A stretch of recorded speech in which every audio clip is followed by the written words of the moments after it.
굉장히 어려운 질문이에요. 왜냐하면 인플레와 전쟁이 끝났다는 측면에서 보면 굉장히 좋은 뉴스인데, 이제 다르게 이야기하면 역대 미 연준의 정책 금리의 변화나 이런 걸 살펴보면 물가 하락했다고 금리 인하를 순순히 안 해주거든요.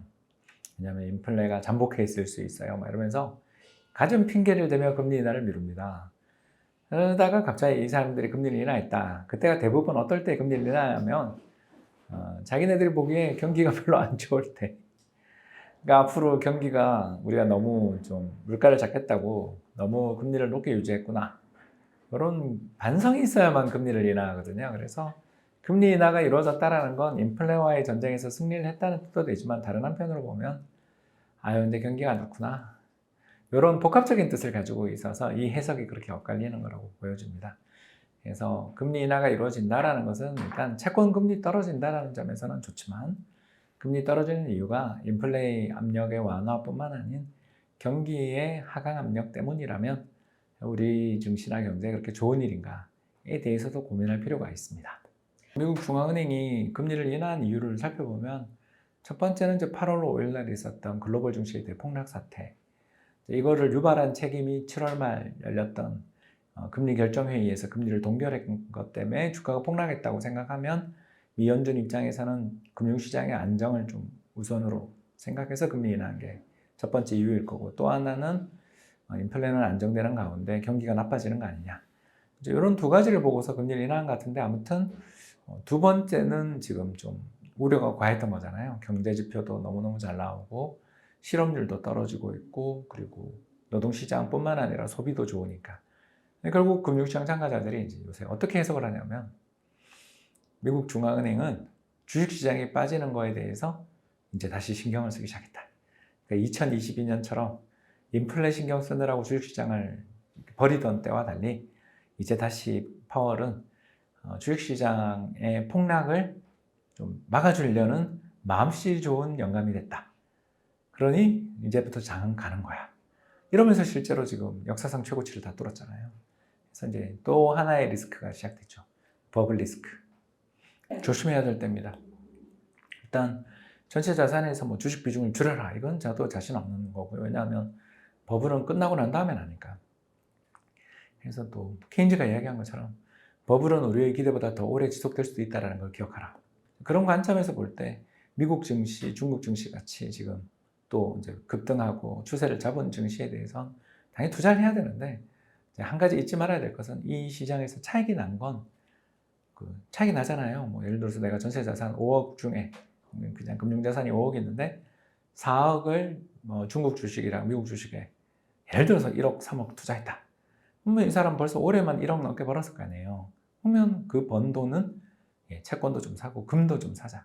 특히 금은 90년대 말에 있었던 미국 나스닥 대폭락, 2008년 글로벌 금융위기, 그리고 2022년에 우크라이나 전쟁, 이렇게 세 번에 걸친 주식시장의 대폭락 사태가 있을 때마다 금값이 급등했던 걸 잊지 말자.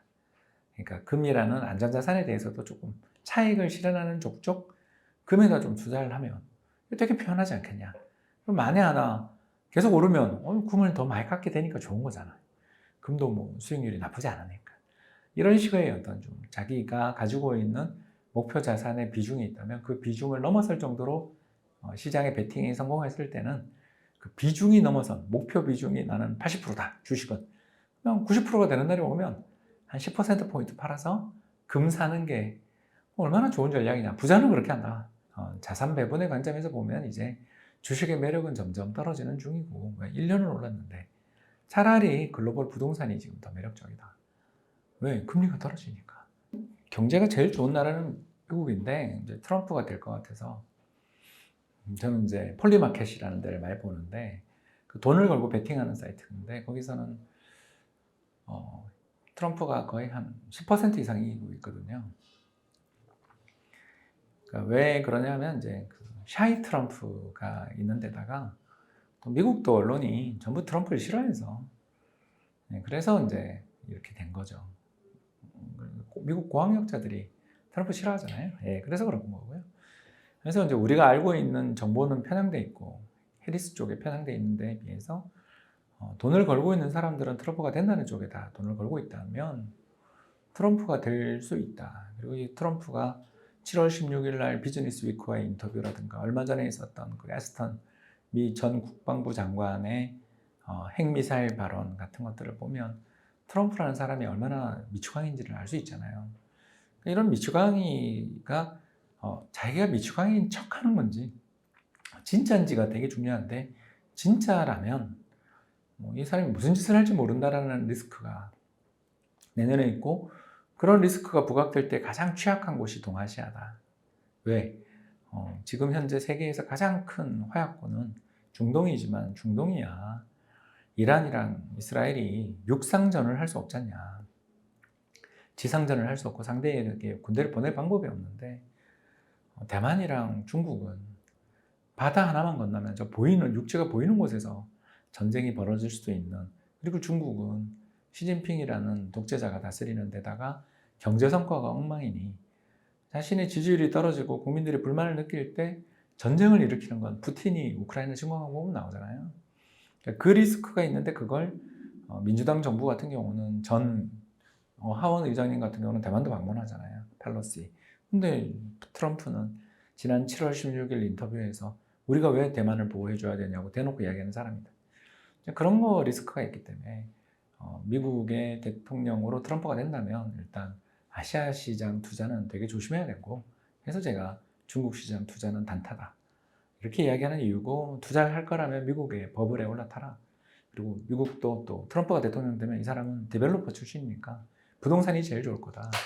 그래서 이제 미국 리츠 사라. 뭐 이런 이야기를 하는 이유가 이런 데 있습니다. 그래서 미국 경제가 제일 좋은데 큰 리스크가 두 가지 있는 게 하나는 트럼프 리스크. 또 트럼프가 안 되더라도 또 리스크가 버블 리스크가 있어서 미국장이 분명히 세계에서 제일 좋은 시장인 건 맞는데 너무 거기 불타게 하지 말고 리밸런싱 좀 해라. 이렇게 말씀드리고 싶습니다. 굉장히 지금 매력적이죠. 싸니까. 그리고 더 나가서 미국이 금리 인하하면 중국에서 빠져나가던 돈들이 좀 진정되거든요. 중국 시장에 대해서는 일단 저는 뭐 내년 한 상반기? 한 6개월 정도는 좋게 보는 거죠. 끼었죠. 일단 한국 살려니 중국이 더 싸고 그렇잖아요. 그리고 한국 반도체 걱정도 좀 있고 반도체 살 거면 엔비디아 사는 게 마음도 편하고 뭐 그렇게 됐죠 지금. 냉정하게 싸냐 비싸냐를 딱 하면 한국 시장은 그냥 싸지도 비싸지도 않은 그냥 약간 싼 특히 그 일부 특정 섹터가 좀 싸다 정도. 이거 나머지는 버블. 조선 반도체 그리고 자동차는 근데 이 세 산업이 우리나라 3대 주력 산업이 경쟁력이 다 있으니까 미래는 막죠.